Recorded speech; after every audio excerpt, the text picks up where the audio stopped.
Olá, pessoal, tudo bem aí? Espero que sim. Sou a professora Cira da Escola Estadual Nila Fará e hoje vamos conversar um pouquinho sobre os números decimais, atividades do PET, volume 5, primeira semana. Professoras Ana Paula e Cira, turminhas do quinto ano. Bora lá?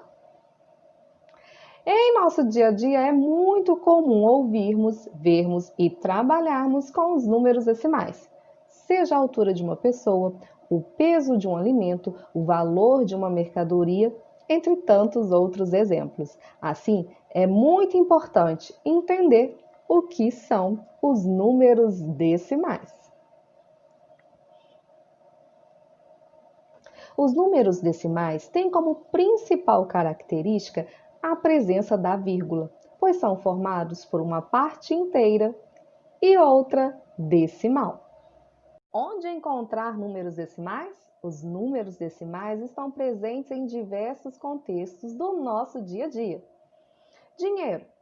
Ó, como utilizamos o valor monetário, né? O real, muitas vezes esquecemos que ele é decimal. Mas olha, R$ 39,35.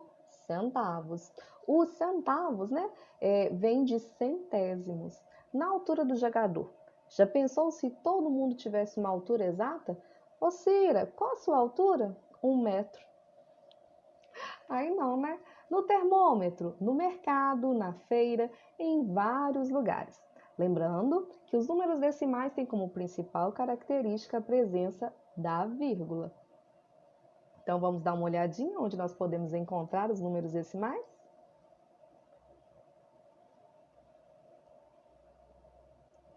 Números decimais são números que representam quantidades que não são exatas. Então, em nosso exemplo, nós temos aqui 2 inteiros e 35 centésimos. Veja que à esquerda da vírgula temos então a parte inteira, que vem antes da vírgula, né? Depois da vírgula temos a parte decimal. Nós vamos agora dar uma olhadinha como registrar no quadro posicional. Vamos lá? A parte inteira eu tenho 2, então nós temos o 2, ele é inteiro. Então eu tenho duas unidades, então vou colocar na unidade, antes da vírgula. Após a vírgula eu tenho a parte decimal, sendo que o algarismo 3 eu vou deixá-lo no décimo e o algarismo 5 no centésimo. Então, eu tenho minha parte inteira, 2 inteiros e 35 centésimos. Bom, pessoal, nós temos aqui um quadro posicional bem bacana. Adoro quadro posicional. Olha só, nós temos as classes das unidades simples, milhares e milhões, com as suas famosas ordens. Unidades, dezenas, centenas. Tá tudo aqui, ó. Temos também agora as casas decimais. Então, após a vírgula.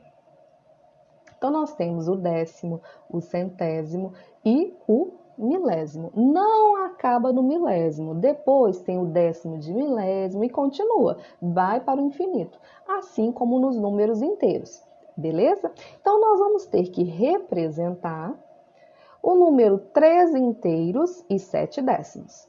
Tá, então eu vou representar no quadro posicional. Eu tenho que lembrar que eu tenho um número inteiro, então ele vem antes da vírgula. Eu tenho aqui só 3. 3 o quê? 3 unidades. Então eu coloco lá na casinha da unidade, número 3. E para representar a minha parte decimal, eu tenho 7. Só tem uma casa após a vírgula. Se eu tenho só uma casa após a vírgula, eu vou colocar no décimo. Beleza? Turma, olha só que interessante. Todo número decimal tem a sua representação em forma de fração. E toda fração tem sua representação em forma decimal.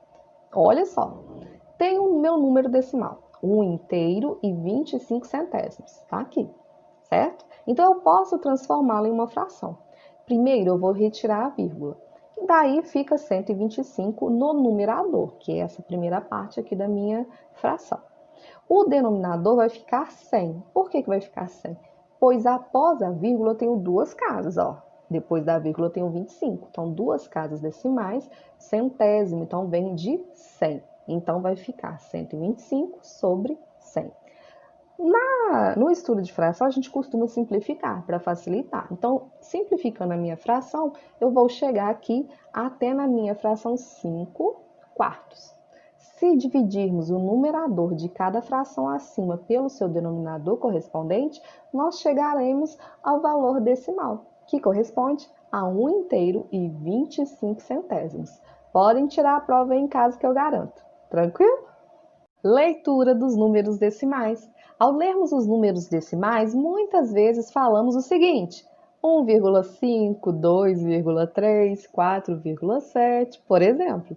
Mas, matematicamente falando, gente, está incorreto. Assim, lemos a parte inteira seguida da parte decimal, acompanhada das palavras. Então, décimos, quando houver uma casa decimal. Então, uma casa depois da vírgula. Centésimos, quando houver duas casas decimais. Milésimos, quando houver três casas decimais. Veja os exemplos. 1/10. Então, eu não tenho a parte inteira, mas após a vírgula eu tenho uma casa. Então, 1/10. Próximo, 1/100. Novamente, eu não tenho a parte inteira, mas eu tenho duas casas após a vírgula. Então, 1/100. 35 centésimos, duas casas após a vírgula, tranquilo. Agora, nós já temos a parte inteira. 1 inteiro e 50 centésimos. 2 inteiros e 1/10. Revisão. Vimos na aula de hoje que os números decimais são aqueles que possuem uma vírgula, pois são formados por uma parte inteira e outra decimal. Sabemos que os números decimais estão presentes em diversas atividades do nosso cotidiano. Em nosso exemplo, temos 4 inteiros e 28 centésimos.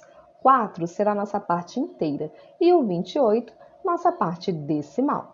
Também aprendemos que todo número decimal tem sua representação em forma de fração e toda fração tem sua representação em forma decimal. Bem tranquilo, não é mesmo? Espero que tenham gostado da nossa aula. Surgindo dúvidas, procure sua professora. Não esqueça, temos nossas atividades lá do PET, volume 5, páginas 19, 20 e 21. Gente, tá mamão com açúcar. Qualquer dúvida é só nos procurar. Um grande beijo e até mais. Tchau, turma!